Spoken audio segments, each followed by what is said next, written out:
Todos los accidentes por inhalación de monóxido de carbono son evitables. Naturgy te brinda consejos de prevención para que tu casa sea un lugar seguro. Chequea que la llama de los artefactos sea de color azul. Hacé revisar periódicamente las instalaciones y los artefactos por un gasista matriculado. No obstruyas los conductos ni rejillas de ventilación. No te olvides, al monóxido podemos ganarle juntos. Más consejos en www.naturgy.com.ar y seguinos en nuestras redes sociales.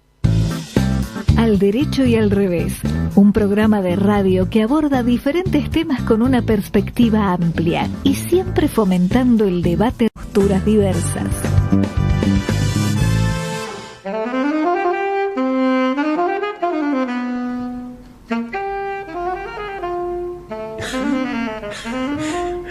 Buenas tardes, ¿qué tal? ¿Cómo andan? Iniciamos un programa muy especial para nosotros por varios motivos. Por supuesto por el invitado que ya nos acompaña y que todo el mundo conoce, y quien no se lo vamos a decir en un minuto. Es el número 337 desde que Al Derecho y al Revés existe como programa, pero hay otro número. Hay otro número que es muy redondo. Es el programa número 200 de este equipo de Al Derecho y al Revés, con Marta Ollanarte, con Mercedes Jones, con Carlos March y con el que habla Alejandro Drukarov. De manera que es un placer para nosotros compartirlo con ustedes, y mucho más con un invitado de la calidad humana y profesional de Agustín Salvia, y resalto el orden de humana y profesional. Queremos hacer una breve invitación que ya la había hecho Marta la semana pasada, pero se la recordamos a la audiencia. El jueves 14 de marzo, en la UCA, en la Universidad Católica Argentina, se va a hacer un evento, un conversatorio llamado Democracia Interpelada, el rol de la oposición, que es la continuidad de actividades que venimos haciendo hace muchos años, todos los que estamos en este momento, en este programa, incluido Agustín, convocando al diálogo, a la conversación, al respeto, a la construcción de consensos, y en este caso van a abrir el diálogo personas de orígenes y opiniones tan distintas como Graciela Camaño, Silvia Los Penato, Julia Estrada, Fabio Ketglas, Juan Manuel Abal Medina y Jorge Arias. Y además todos los que están invitados no solo para escuchar, sino para participar, para opinar, para intercambiar ideas y reflexiones entre los que estemos presentes. Tal cual. Bueno, decíamos que nos acompaña Agustín Salvia, amigo de la casa, investigador principal del CONICET, sociólogo, magíster, ciencias políticas y sociales, doctor en ciencias sociales, larguísimo currículum, director del Observatorio de la Deuda Social Argentina en la UCA, en la Universidad Católica Argentina. Agustín, ¿cómo te va? Buenas tardes. ¿Qué tal, Alejandro, equipo, amigos? ¿Qué tal? Muy buenas tardes. Gracias por esta invitación. No, por favor, gracias a vos. Y yo arranco concreto. Hace 20 años que el observatorio, bajo tu dirección, investiga la magnitud, los efectos de la pobreza y de la indigencia. Y durante ese lapso, cada uno de los gobiernos sucesivos reaccionaron con críticas y hasta enojos a los informes del observatorio, aunque curiosamente, o no tanto, los citaron cuando eran oposición, ¿no?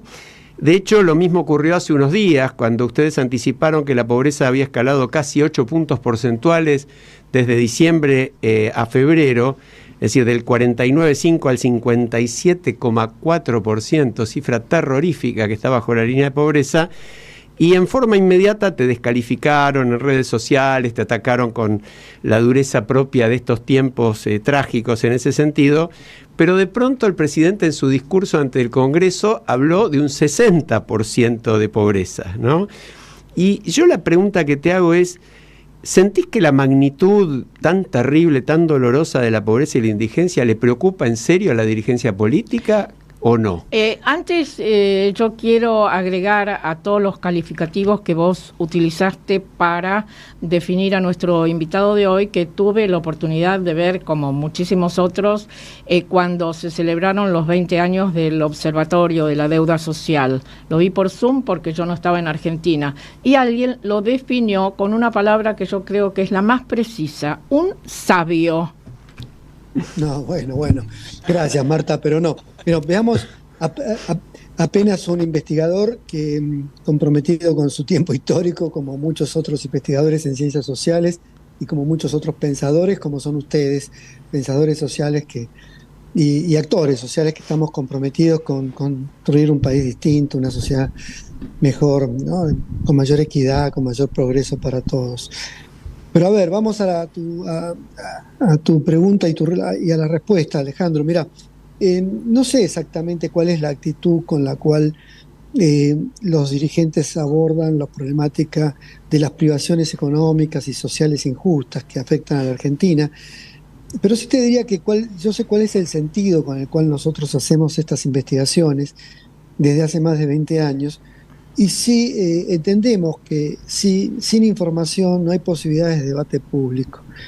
Y la construcción de un dato, de una información estadística, como son la violación de derechos humanos, de derechos sociales, de derechos económicos, se constituye en un elemento del debate público y tiene varios efectos. Empodera actores en términos de que les da una información acerca de su situación.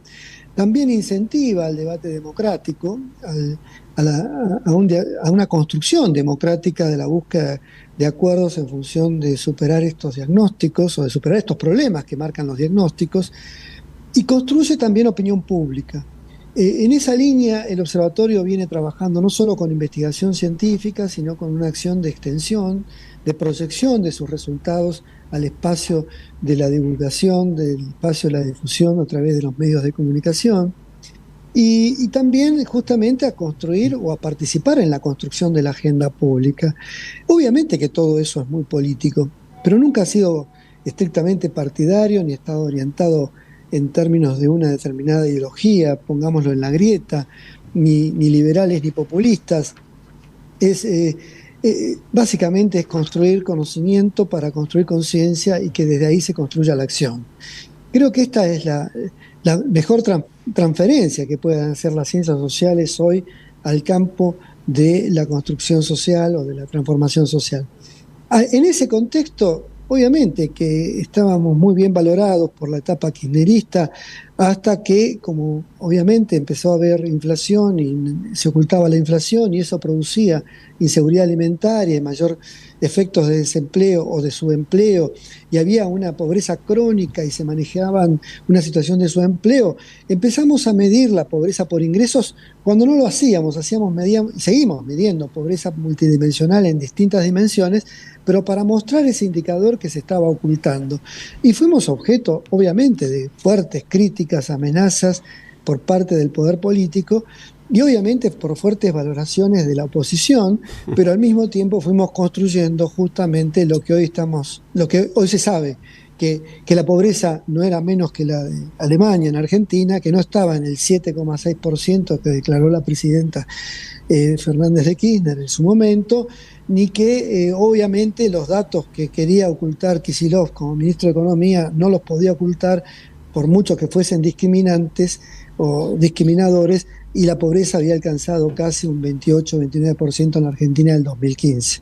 Entonces, así también mostramos que la crisis del 2000, que ni bien asume Macri con esa herencia, y nunca dejamos de destacar toda la herencia con la cual había asumido Macri el estado de situación, también mostramos que la devaluación en ese momento y la inflación que se generó a partir de la devaluación de diciembre y la política de enero, febrero y marzo produjo en 2016 una escalada y un aumento de la pobreza, por mucho que eso no estuviese por contrario o en línea contraria a la promesa de pobreza cero.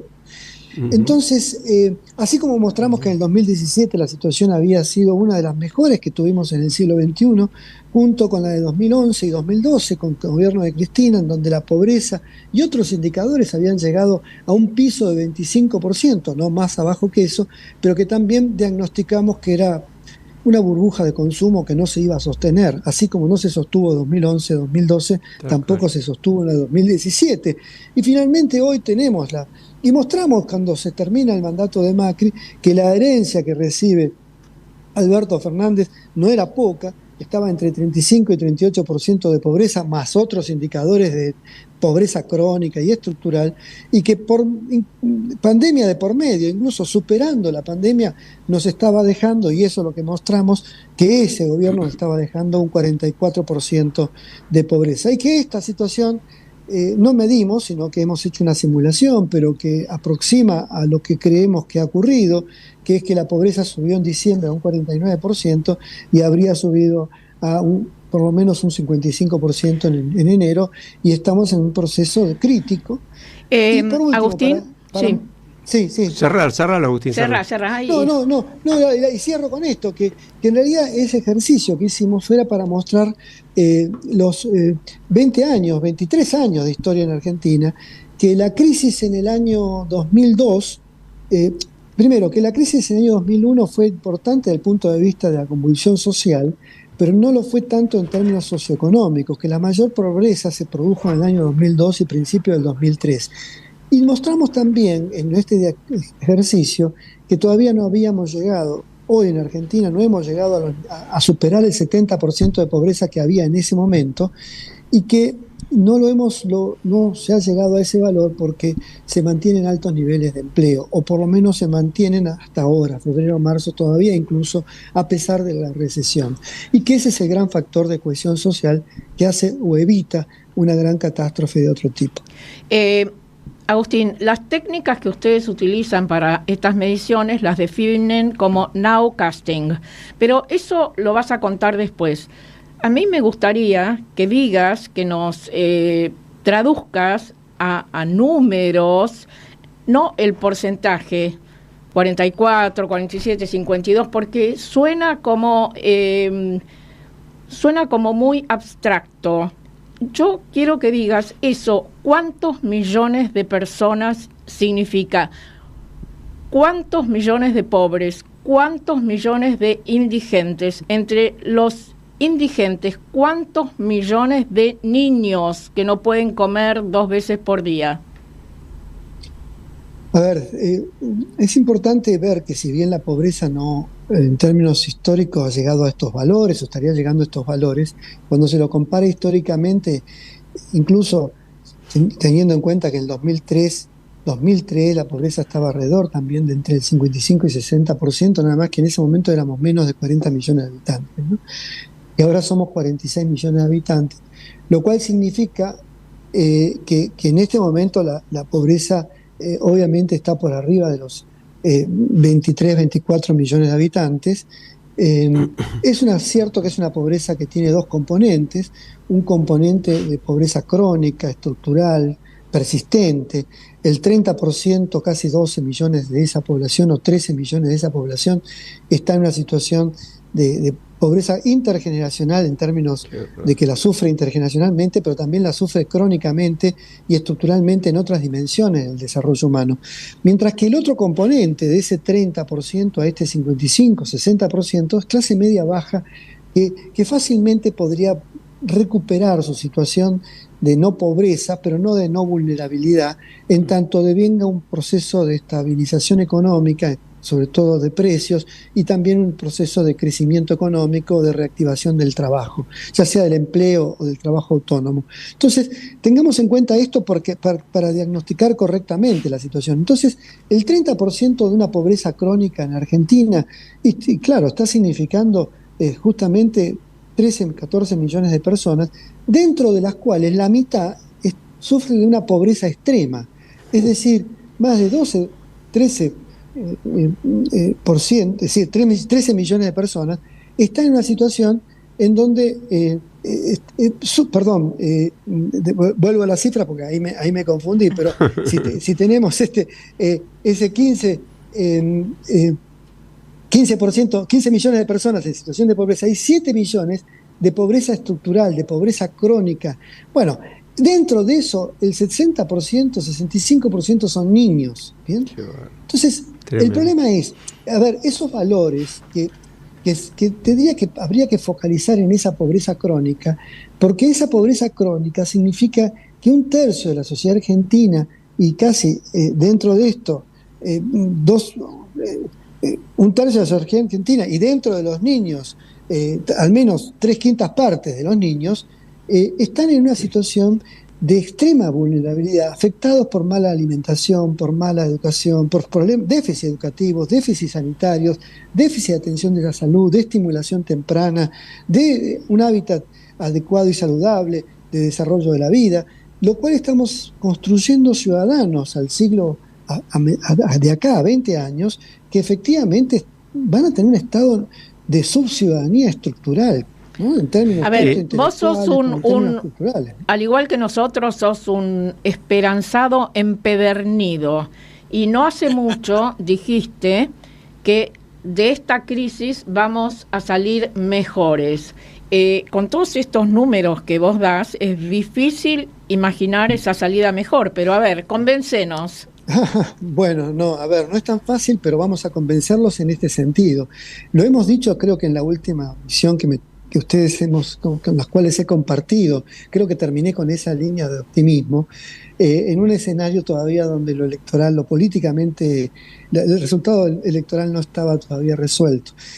No, para mí hay acá un diagnóstico que detrás, que se acabó un régimen. Un régimen no es un régimen político de dictadura, un modelo político, económico, social y cultural que fue un desperdicio, un lamentable desperdicio de una oportunidad histórica, que fortaleció políticas basadas en el consumo y no en la inversión, que generó, dilapidó recursos públicos en función de favores políticos y sociales, sin producir un escenario, sin generar un escenario, una trayectoria de progreso, de inversión, de crecimiento, de creación de riqueza, de creación de empleo, de apertura para que los miles de emprendedores que tenemos en este país puedan despertar. Bien, esta crisis es para mí la crisis, no es la crisis del modelo político de Alberto, sino que es de estos últimos 20 años llegamos a esta situación de crisis. Es Milei quien ha sido elegido por la sociedad como el que tiene que destruir este régimen, el que tiene que de alguna manera alterar las reglas de juego, y ese proceso se está dando porque hay cierto consenso de que la cosa no iba para, ya no se puede volver atrás y hay que ir para adelante. Ahora, yo no creo que este sea el fin de la historia, es decir, no creo que la propuesta de Milei, a ver, tengo detrás una opinión, pero no es una opinión política, sino una opinión crítica con respecto al modelo con el cual proyecta Milei el desarrollo económico futuro. Yo creo que las medidas que está tomando son de ajuste ortodoxo, de ajuste feroz, que uno podría evaluar qué tanto podrían tener menos profundidad o tener más extensión o más gradualidad. Pero no importa, supongamos que no se hubiese sido posible en la Argentina de ningún gobierno no hacerlo de esta manera tan brutal como se está haciendo. Entonces se hace de esta manera brutal, pero lo que va a quedar detrás de esto son desafíos importantísimos, fundamentales, que yo creo que iluminan el futuro distinto de la Argentina. A ver, veamos, que Milei deje, más allá de que haya o no haya un juicio político de por medio, o que termine su mandato, o incluso que sea reelecto, que deje como el equilibrio fiscal y una cultura de saneamiento de las cuentas públicas en términos de un déficit equilibrado, un déficit cero en términos de las cuentas públicas, que baje la inflación a menos de un dígito en los términos normales de una sociedad contemporánea, occidental, moderna, que permita la planificación por parte de los emprendedores, que surja el crédito, que haya inversión, que la gente quiera salir a trabajar y encuentre un trabajo. Bueno, todo eso va a ser el despertar de una Argentina que va a tender a generar un proceso de reactivación. El futuro post-Milei es un futuro en donde hay que tener políticas de Estado de desarrollo, de equilibrio de las desigualdades, donde efectivamente hay que hacer políticas redistributivas inteligentes, no populistas, sino que fomenten la inversión en la pequeña y mediana empresa, que mejore la productividad, no que destruya esas empresas, sino que permitan una reconversión de las mismas, donde la economía social, que hoy reúne al más del 25-30% de los trabajadores en Argentina, tengan la posibilidad de seguir trabajando y mejorar sus ingresos y tengan capacidad de ahorro y progreso y mejoren e incorporen tecnología.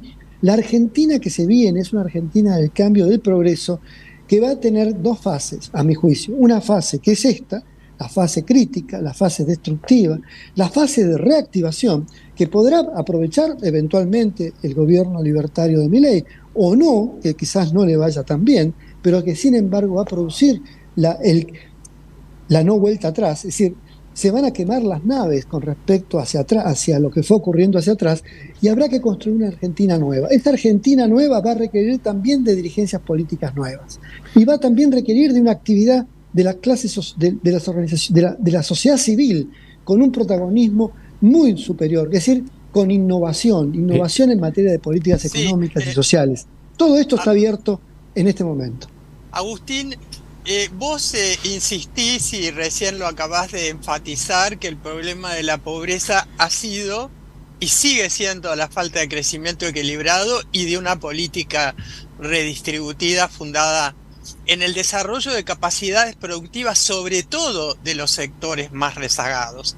Y si en este momento, en esta etapa, como vos estás planteando, de transición, tuvieras la oportunidad de conversar con el equipo el núcleo más duro del gobierno de Milei, ¿cuál sería tu consejo para iniciar esta etapa de redistributiva y de desarrollo y crecimiento equilibrado?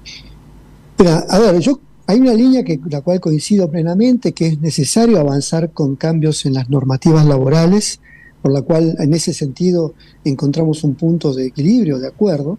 En el largo plazo yo te diría que no tengo acuerdos con respecto al modelo político-económico que propone Milei, pero en el corto plazo las recomendaciones serían de dos tipos.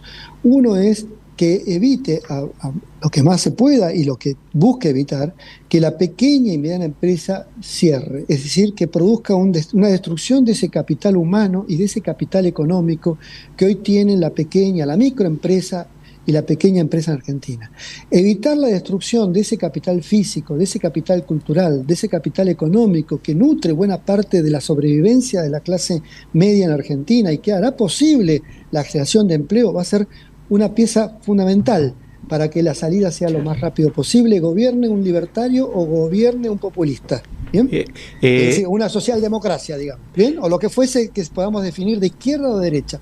Y, por otra parte, que proteja efectivamente a los niños. Es decir, la protección de la infancia hoy por hoy es fundamental, no ya en el discurso, no quitándole a los mayores para que efectivamente los menores sigan estando en situación de pauperización permanente o crónica, sino efectivamente invertir en centros de primera infancia, multiplicarlos, hacer que los niños tengan una doble jornada escolar, tener programas de incentivo, de buena alimentación en los comedores escolares y en esos centros de primera infancia, darles un hábito a esos niños pobres, darles la posibilidad de tener un proceso de construcción de su desarrollo intelectual, de su desarrollo cognitivo, con mayores capacidades de creación, de innovación, de imaginación, de conocimiento. Agustín, te hace Charlie March una pregunta. No, te quería preguntar, Agustín, lo que vienen ustedes percibiendo en los relevamientos con respecto al tema del narcotráfico, basado básicamente en las barriadas de los conurbanos, sobre todo, en donde hoy son fuente de trabajo, ¿no? Entonces, donde no llega el empleo privado, mucho menos el formal, en donde no llega el Estado, está el narcotráfico hoy mucho más organizado y estructurado en los territorios que hace 20 años atrás, por recordar la crisis del 2001, ¿no? Hablando con un dirigente en bonaerense nos decía eso. Entonces, ¿cómo lo están viendo ustedes ese tema? No, sí, hoy por hoy la penetración en los barrios más pobres, la utilización de fuerza de trabajo de los segmentos más de adolescentes y jóvenes en una carrera profesional, entre comillas, que les deja mucho más réditos, más allá de los riesgos, que cualquier esfuerzo por un trabajo que no consiguen o un mal trabajo en donde se los explota, obviamente se constituye en una penetración terrible porque no solo impacta sobre esa participación de esos jóvenes, sino que produce la destrucción de muchos otros en un contexto de inclusión social a través de mecanismos de mayor capacidad de desarrollo personal y familiar. Entonces, hoy por hoy lo que vemos en esto es que ese va a ser obviamente que acá hay dos componentes. El componente de la represión es sin duda un componente necesario, porque hay una violencia paraestatal que tiene que ser reprimida por el Estado, porque produce un proceso destructivo de la cohesión social, pero sin duda también tiene que haber otro proceso, que es el proceso que estábamos hablando recién. No se puede combatir a esas estructuras paraestatales y paraeconómicas, ¿no? Informales, con el mero rezo de de un mejor desarrollo, de un mejor progreso futuro sin promesa de presente. Es decir, hay que combatirlo también con que esos jóvenes consigan hoy un trabajo, claro, tengan donde, esas familias tengan donde ser contenidas, exista la posibilidad de la asistencia y la alimentación, pero también de la educación, la formación, la inclusión social. Bueno, de ahí que un Estado presente tiene que estar vigente, aunque este sea municipal, no necesariamente nacional. Justamente lo que vos estás diciendo, Agustín, es muy importante. Un Estado presente, ¿no? Un Estado presente, un Estado eficiente. Pero aquí, que tenemos un presidente que descree del Estado, que quiere destruir el Estado, que es algo que inquieta, sabiendo que él es el jefe del Estado. ¿Qué opinión te merece esto? No, vuelvo al punto. Creo que en el diagnóstico, más allá de la opinión personal hacia el presidente, que en todo caso ha sido el presidente, democráticamente electo en una vuelta, ¿no? En un balotaje, y tiene el derecho a hacer, en nuestro marco democrático, a llevar adelante las políticas que considere correctas o más adecuadas. Deberá ponerlas en discusión, obviamente, en el Congreso y tener acuerdo parlamentario. Todo ese proceso de negociación se está dando, y creo que está encontrando las resistencias de una sociedad que no tiene un pensamiento único asociado a su pensamiento libertario, y está obligado a un proceso de negociación y de acuerdo político. Creo que la institucionalidad democrática en Argentina es muy fuerte. También lo es fuerte la sociedad civil, más allá de un tiempo de eventualmente de crisis como hoy, o de gloria como la recuperación. Yo pienso esto en términos de mediano y largo plazo, y todo en el mediano y largo plazo tiende a evolucionar, y tiende a desgastarse y tiende a transformarse. Entonces, por eso menciono que el tiempo de Milei hoy es el tiempo del cambio, el tiempo de la crisis y de la transición hacia la salida. No es el tiempo de la construcción del futuro. El tiempo de la construcción de un futuro distinto creo que todavía no está escrito. Tiene muchas posibilidades, la moneda está en el aire, pero el diálogo que se va a dar el día 14 de marzo en la UCA es ilustrador o iluminador de eso. Necesitamos innovar en materia de discurso político, de construcción de construcción de la política. La política tiene que tener otra mirada frente al futuro, frente al presente y frente al futuro, que no es y que efectivamente no es volver atrás ni defender derechos patrimonialistas. Están todos muy invitados a esto que acaba de reiterar Agustín, el encuentro en la UCA el jueves a las 18 horas para conversar y reflexionar sobre esta democracia que está interpelada. Agustín, yo sé que te agradecemos mucho y sé que tenés que irte a dar clase, pero no resisto la tentación de una última pregunta. Los datos dicen que la reducción del gasto del Estado en estos últimos 2 meses en un 43% proviene de la licuación de los haberes de jubilados y pensionados. Este es un dato del Instituto Argentino de Análisis Fiscal. En ese contexto, ¿se sabe qué porcentaje de personas mayores están en la pobreza? No. Es cierto que los niveles, el hecho de que las personas mayores hayan tenido un ingreso constante, y también el hecho de que no haya una canasta para las personas mayores, una canasta de bienes y servicios básicos, hace que los niveles de pobreza de las personas mayores hayan sido mucho más bajos que el que experimentan en la infancia, un 15% contra un 60%. Ahora bien, sin duda esto está produciendo un aumento de la pobreza en ese segmento de forma muy importante. Ya lo venía produciendo los últimos 4 años anteriores, ¿bien?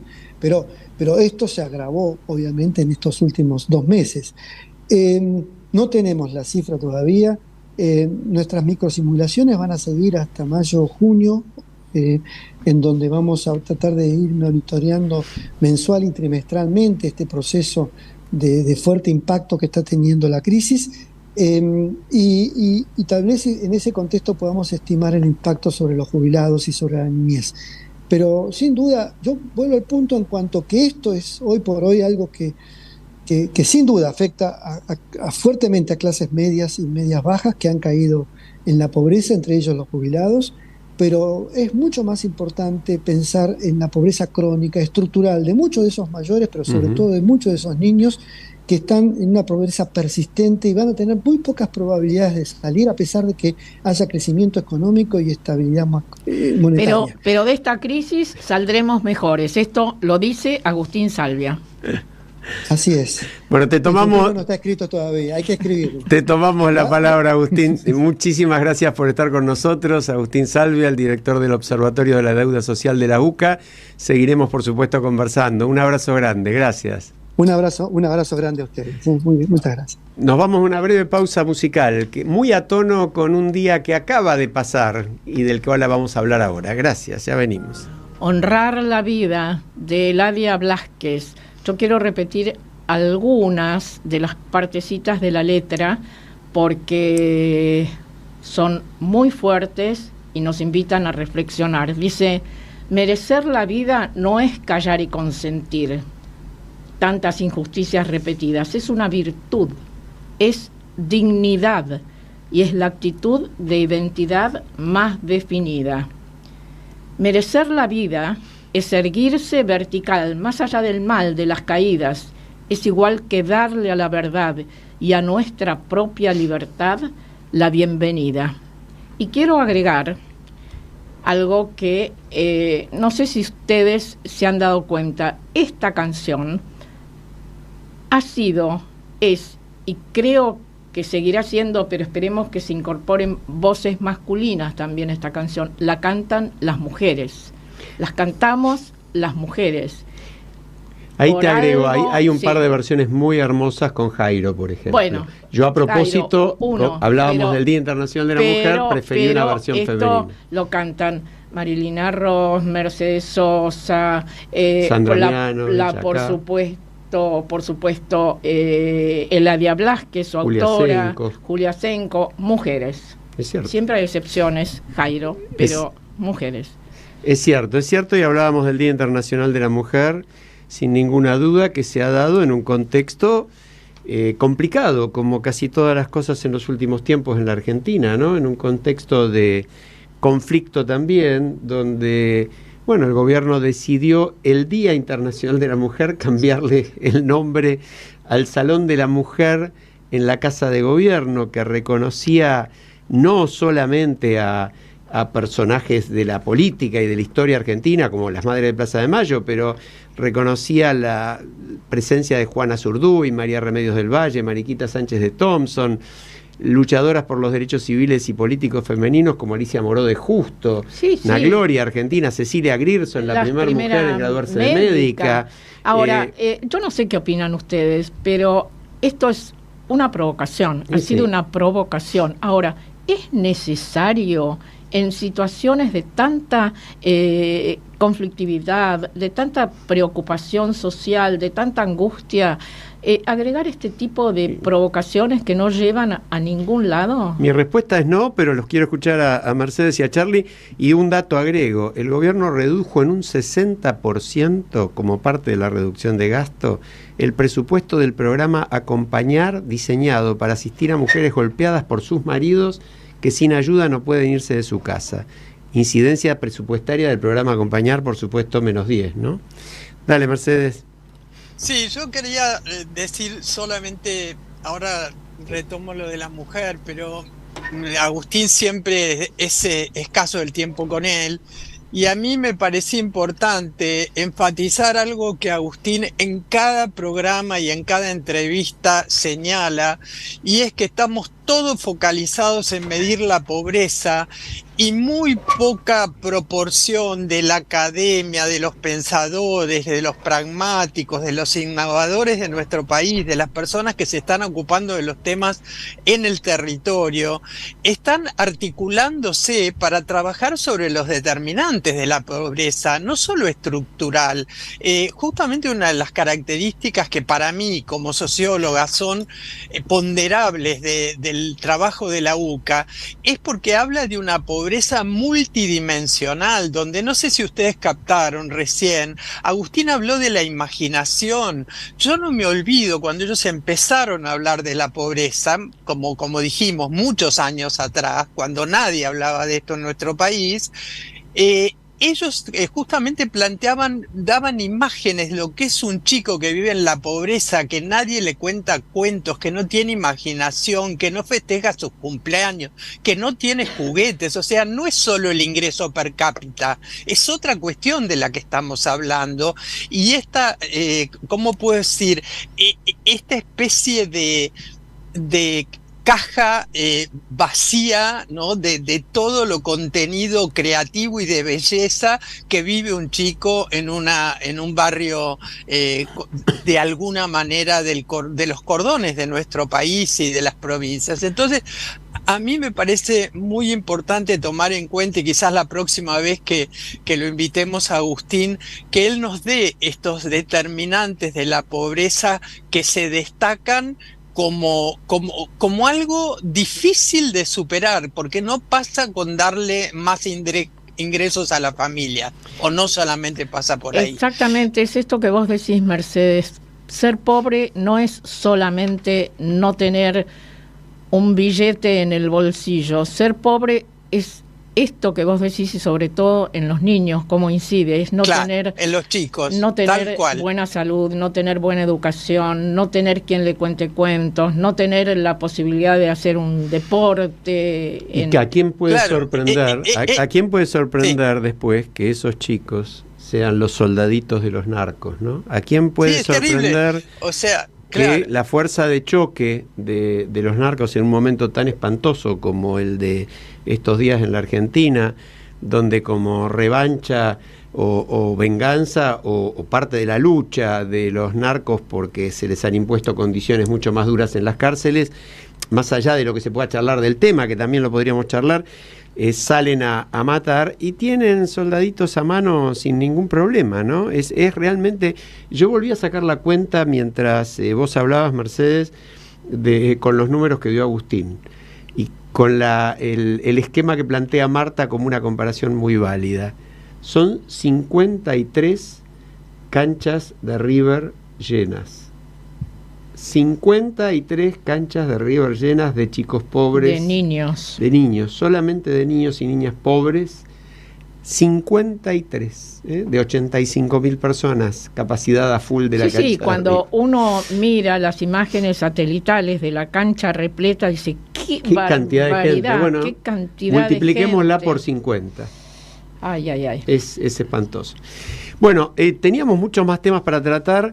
Sí, yo solo quería decir con respecto al tema de la mujer, que fue yo vengo como atrasada con respecto de los temas, pero quizá me gustaría esperar al fin de este mes, que celebramos de alguna manera algunos acontecimientos respecto de la inclusión de la mujer, quizás esperemos allí que tenemos elementos concretos para hacer un análisis de lo que está pasando en algunas iniciativas en nuestro país con respecto a la inclusión de la mujer, y no confrontar con un gobierno como el de Milei por algunos actos que todavía, o como puedo decir, con mirada de dron, pueden llegar a ser significativos en los próximos tiempos, pero quizá no lo sean tanto. Yo preferiría focalizarme en lo que efectivamente está sucediendo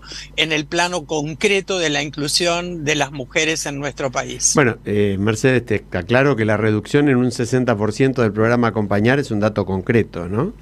Y como bien dijo Marta, creo que cambiar el mismo día del Día Internacional de la Mujer el nombre del único salón que tenía los retratos de mujeres destacadas de la historia argentina, y bueno, parece una definición ideológica o un acto de provocación.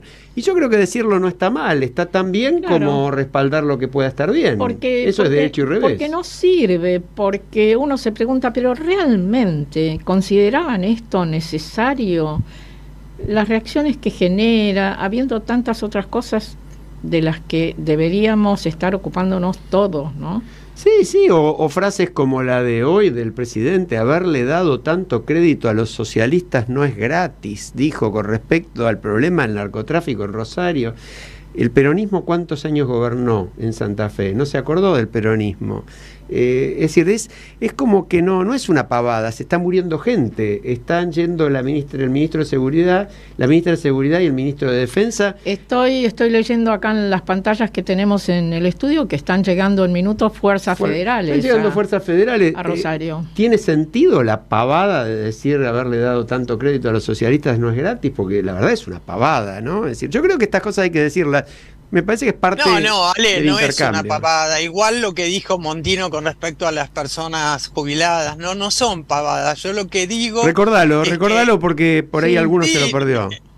No, viste, esta cuestión de que los jubilados, bueno, en el camino se mueren, como que descartamos o ponemos en un espacio, yo creo que surrealista, el hecho de que todos somos mortales y que un jubilado no puede ser analizado su situación en función de cuánto le falta o cuánto no le falta para morirse. Me parece de un edadismo superlativo y cruel, pero que por supuesto hay que hablarlo, pero a mí me parece que en un contexto de no trivialización, para mí, reconozco que estoy, ¿cómo puedo decir?, muy comprometida con algunos procesos de la inclusión de las mujeres en nuestro país, y el hecho del espacio en la Casa Rosada, no digo que no sea una provocación, estoy segura que lo es, pero por eso mismo le quitaría relevancia. Ok, ¿no? Estoy entendiendo. En ese sentido es lo que lo planteo. Sí. No es que no, ¿entienden? No es que no me parezca que totalmente, hay que tomarlo en... Totalmente comparto, porque vos fijate, esto es una cosa de locos. Hay una decisión del Poder Ejecutivo que no se conoció, que dice: durante el año 2024 toda la documentación oficial de la Administración Pública Nacional, centralizada y descentralizada, así como los entes autárquicos dependientes de esta, deberá llevar la leyenda. No es el lenguaje inclusivo. En cada documento hay que poner, comillas, año de la defensa de la vida, la libertad y la propiedad. Esto me suena que lo conocimos muchas veces en la Argentina. Familia y propiedad. Sí, pero también se dijo, familia y propiedad. También fue el año de Evita en su momento, o el año de cualquier cosa. Es decir, cada gobierno ha puesto el año de alguna tontería que es absolutamente irrelevante cuando venimos de hablar con Agustín del 57% de pobres, ¿no? Bueno. No, o usar los documentos públicos que son de todos para eslogan partidarios, para mantras que quieren que se repitan de manera no crítica y no razonada. Entonces también es ahí donde hay que poner el foco. ¿Qué se logra con esto? Y un machaque ideológico del mismo nivel de populismo que aquellos otros, y que históricamente que vienen de los mazorqueros de Rosas, que encima se les cortaba la cabeza. Por lo tanto, forma parte de una constante de nuestra historia, no es novedad. Sí, para cerrar el Día de la Mujer, yo quiero decir y repetir tantas veces como sea necesario que no es un día para festejar, es un día para conmemorar, que es muy distinto. Totalmente de acuerdo. Y en todo caso también un día para reivindicar una lucha muy importante que ha logrado grandes avances, pero que tiene enorme cantidad de cosas pendientes. Falta mucho todavía, tal cual. Hay que seguir. Nos vamos a Estados Unidos con Marcelo de Jesús, que nos trae lo último que está pasando en el norte. Hola Alejandro, Marta, Mercedes, Carlos. Hoy vamos a seguir dando pistas para que los oyentes puedan interpretar la carrera presidencial de Estados Unidos. El jueves pasado tuvo un evento político importante, el discurso del presidente Biden de apertura de sesiones del Congreso. No fue un discurso más, fue un discurso de campaña presidencial, confrontacional y agresivo, dirigido a mostrar que es un candidato apto para que lo voten. Esto, que fue bueno para Biden, no lo fue tanto para el país, porque no es el lugar ni la oportunidad para hacer campaña. Pero fue lo que sucedió. Para entenderlo a Biden, las encuestas no le dan bien, incluso entre los mismos demócratas.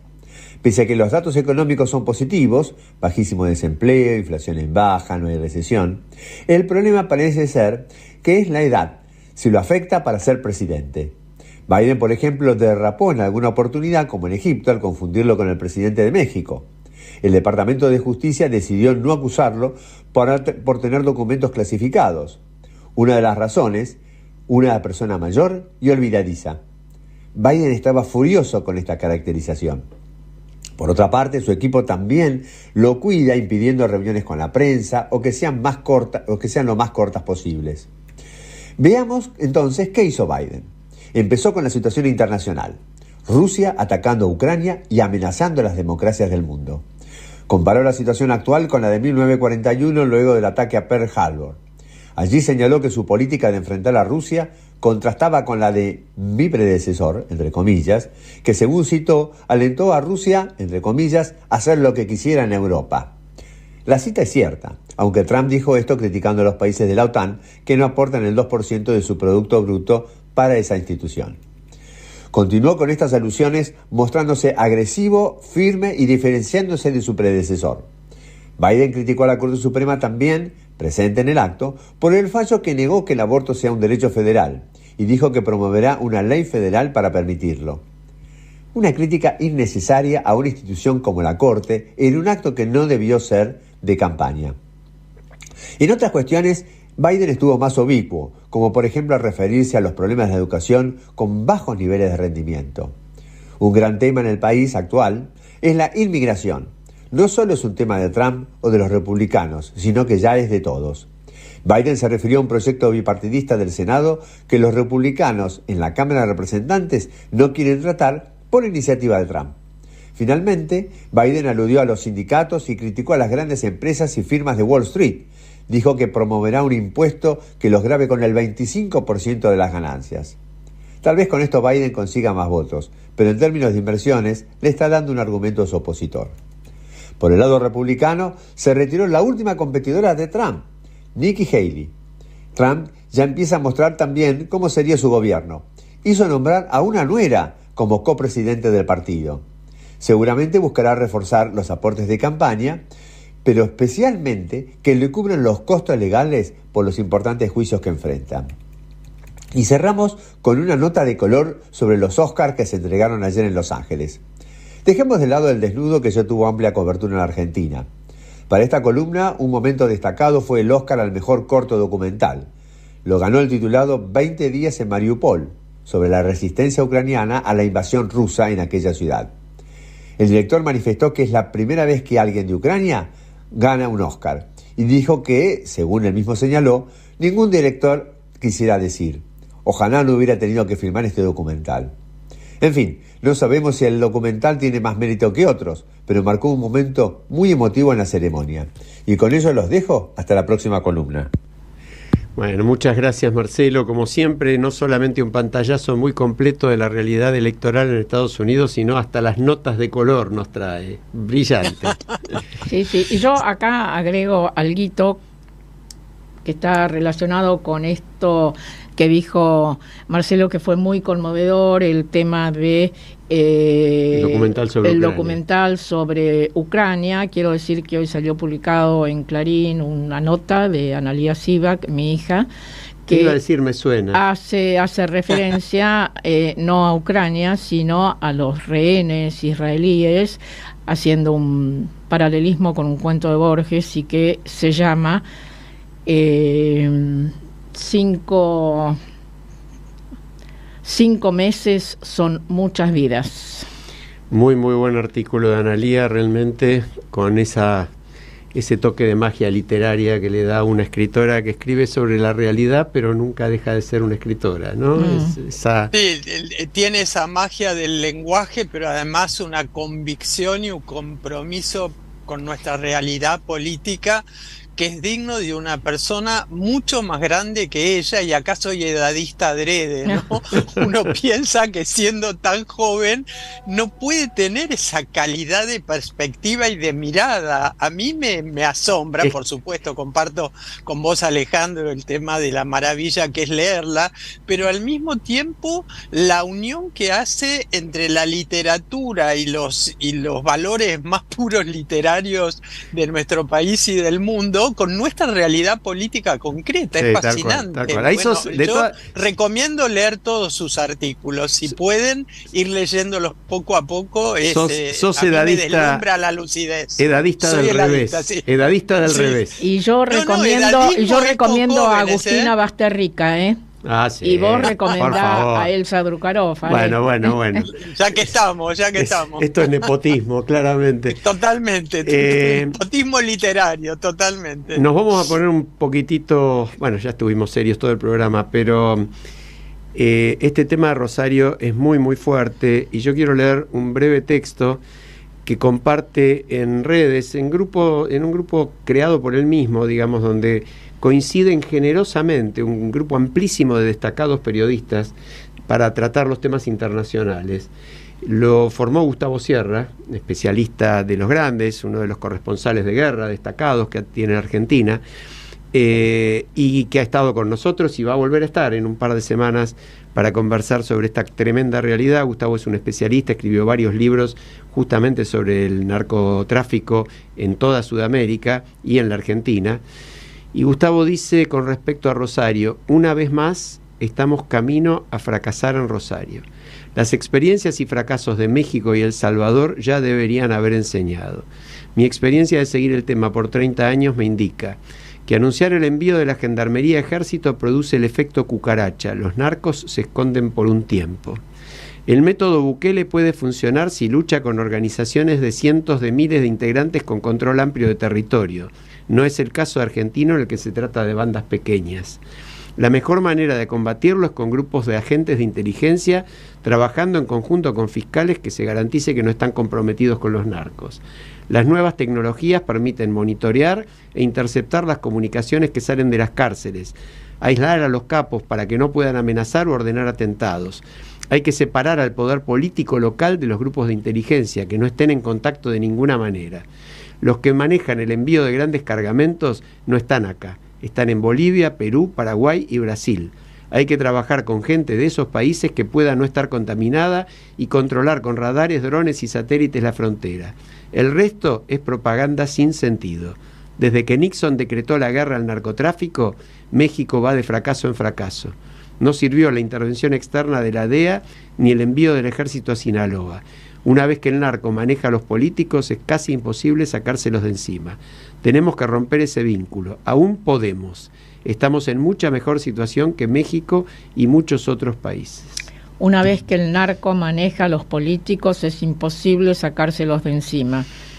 Qué reflexión importante esta, ¿no? Y es un tema que no se toca, y yo agrego, no se toca la ruta del dinero tampoco. Exacto. Marta, que es el otro gran tema, ¿no? Ale, tenés un minuto, Mercedes. Mira, estoy muy tirano. Lo sé eso, pero yo estoy muy interesado con el tema de Biden y el edadismo. Y entre risas, él en el discurso dijo: cuando llegás a mi edad, ciertas cosas se ven más claras que nunca. Y para mí esa también es una trampa, porque es oponer la lucidez de la persona mayor a la lucidez de la persona joven, ¿no? Y yo tomé el caso de Analía Sivak, no de manera inocente, sino porque creo que hay lucidez en todas las edades y hay que poder verlas. Y no hay que descalificar o ubicar a la persona mayor en el punto de la sabiduría, porque no es cierto. Si vos sos un zapallo o una zapalla, con la vejez no mejorás. Exacto. ¿Okay? Ni blanco, ni blanco ni negro. Claro, derecho no hay y que revés. caer en la Te corté, se te acabó el tiempo. Listo, porque tengo un audio muy especial de un invitado especial, entre comillas. A ver, escuchamos, porque ¿sabes qué pasa? Parece se grabó hoy, ¿no? Está siempre en nuestro corazón este personaje. Escuchamos. Nosotros a le pasamos el rastrillo al país, lo dejamos sin un mango, nos queda un austral ni para remedio, no se emite, la gente no tiene guita para comprar dólares, el dólar baja. Digo, espere a ver si entendí bien. Ustedes con los impuestos a la tarifa, los tarifazos, guadañan toda la boca, la gente se queda sin guita, no compran dólares, el dólar es bastante, me dijo. Aunque usted tiene cara de comentarista económico, se ve que va entendiendo algo, pero ministro, dijo, escúcheme una cosa, la gente está más seca que galleta de campo, no solamente no puede comprar dólares, sino que no puede comprar morfina, no puede comprar remedio, no puede comprar pastillas, no puede comprar pinchas, ni peine, ni peineta, nada puede comprar. Son pequeños detalles, Tato me dijo mientras me regalaba una oblea que decía no tengo estéreo. Son pequeños detalles de la microeconomía doméstica. A nosotros, que nos importa, en la macroeconomía, Tato. Créame que en poco tiempo le vamos a cambiar la cara al país. Pobre. ¿Lo van a desfigurar más? Todavía no, Tato, no. Lo único que nosotros les pedimos es un pequeño esfuerzo hoy para que mañana podamos tener la Argentina potencia con la que soñaron nuestros mayores. O si no, un pequeño sacrificio hoy para que nuestros hijos, un pequeño sacrificio hoy para que nuestros hijos tengan mañana, hereden una patria grande, redonda, fértil, calentita. Ministro, escúcheme, desde que yo era chiquitito que vengo escuchando que hay que sacrificarse en aras del futuro. Qué bárbaro, ¿no? ¿Cuándo lo grabó, Marta? ¿Hoy? ¿Cuánto lo extrañamos? Bueno, pero tenemos a Alejandro, a su hijo, que también hace reflexiones muy interesantes y con una veta humorística que muchas veces nos hace llorar también, ¿no? Tal cual. Nos estamos yendo, pero queremos recordar a la audiencia que esto hacía alusión a una charla, entre comillas, de Tato Bores con el entonces ministro Armand González entre 1989 y 1990, ¿no? Es decir, hace 30 y ¿cuántos años? 34, ¿no? 34 años. Nos vamos hasta la semana que viene, nos vamos con Serrat como siempre. Un abrazo para todos.